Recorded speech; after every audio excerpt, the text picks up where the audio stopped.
नमस्कार। बहुत लंबे समय से मैं अपने इस विचार को क्रियान्वित करने की सोच में रहा। किसी न किसी व्यस्तता कारण से कंसंट्रेट नहीं कर पा रहा था।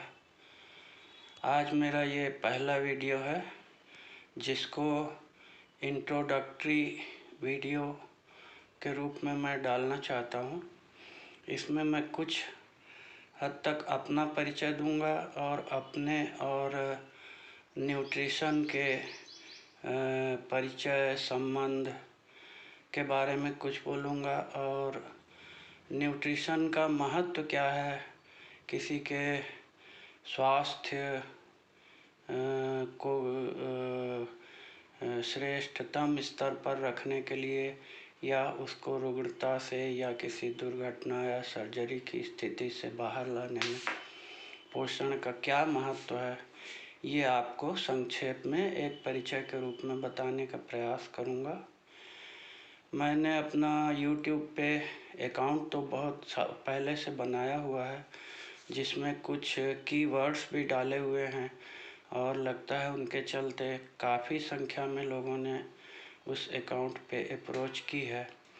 पर ये मेरा पहला वीडियो है जो उन कीवर्ड्स के रिलेशन में मैं डाल रहा हूँ, तो उम्मीद करता हूँ आप इसको पूरा देखिए और भविष्य में मेरे वीडियोस जो हैं मैं रेगुलर इंटरवल में डालने का प्रयास करूँगा और आप उनका लाभ उठाइए, उनको देखते रहिए। तो अब अपन विषय पे आते हैं। मैं एक रिटायर्ड गवर्नमेंट सर्वेंट हूँ।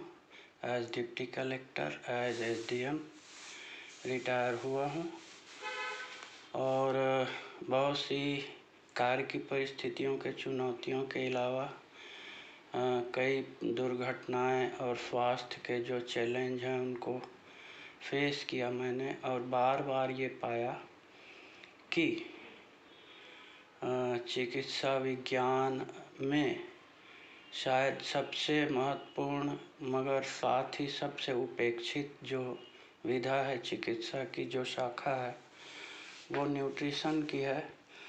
और बार बार मैं न्यूट्रिशन की मदद से ही अपनी एक लगभग असंभव सी समस्याओं को ओवरकम कर पाता रहा और कई बार तो अपनी जीवन रक्षा में भी सफल हुआ और कई बार अपनी फिटनेस को रिगेन करके वापस अपने बहुत ही क्या कहा जाए कि स्ट्रेस, स्ट्रेन और स्टेमिना चाहने वाले काम में वापस आ सका।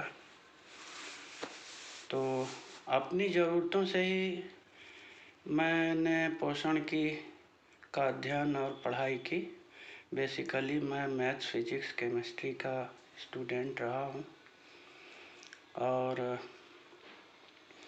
विज्ञान का विद्यार्थी तो रहा हूँ, तो एक वैज्ञानिक अप्रोच रही है, सोच रही है और हमेशा प्रकृति में विश्वास रहा और ये विश्वास रहा कि दुनिया में जो कुछ भी हो रहा है सब जगह एक कार्य कारण संबंध जो है वो संचालक होता है।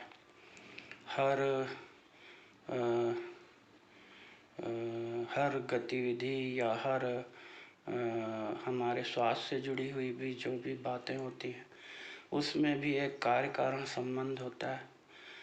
तो पहले तो मैं कुछ अपनी सीमित किस्म की मगर बहुत ही महत्वपूर्ण और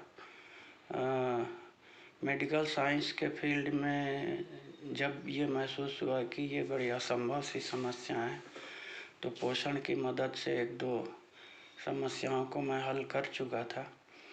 लेकिन उसके बाद एक स्पाइन का फ्रैक्चर मेरे को फेस करना पड़ा अपने कार्य के दौरान और उसके बाद मैं अनफिट हो गया। करीब 2 साल मैं अनफिट रहा और फिर जब ये समझ में आया कि मेडिकल साइंस में कोई बहुत बड़ी मदद नहीं है और पैसे ऐसे की ज़्यादा खोज है यहाँ और मदद के नाम पे जो कुछ होगा उसमें पूरी संभावना ये है कि प्रॉब्लम और ज़्यादा बढ़ जाने वाली है। ये कुछ डॉक्टर्स ने ही कहा कि ये रास्ता सही नहीं है और हम सजेस्ट नहीं करेंगे सर्जरी वगैरह का रास्ता।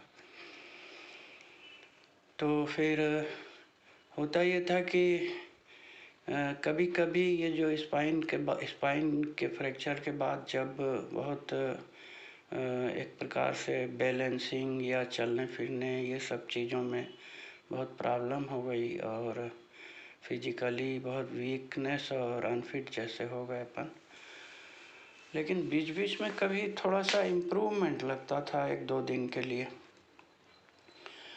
तो मन में ये बात आती थी कि कोई तो सिस्टम है। लास्ट में जब देखा कि कोई मेडिकल फील्ड में इसकी बढ़िया से मदद नहीं है और सब पैसे वाला ज़्यादा खोज वाला मामला और मदद शायद नहीं है प्रॉपर, तो फिर मैंने खुद फिर जब सोचना शुरू किया तो ऐसा लगा कि नहीं, शरीर में कोई ऐसा तंत्र है, कोई सिस्टम है जो इसको इम्प्रूव करने की कोशिश करता रहता है मगर कर नहीं पाता है किसी कारण से, उसमें रुकावट आ जाती है। तो 1-2 दिन तो इम्प्रूवमेंट दिखता है, उसके बाद फिर अगले 8-10 दिन फिर से पुरानी स्थिति आ जाती है। बल्कि धीरे धीरे चीज़ें बिगड़ रही हैं ओवरऑल यदि देखा जाए तो जब ये मैं सोच पाया कि कुछ शरीर में है अंदर कोई ऐसी व्यवस्था जो इसको सुधारने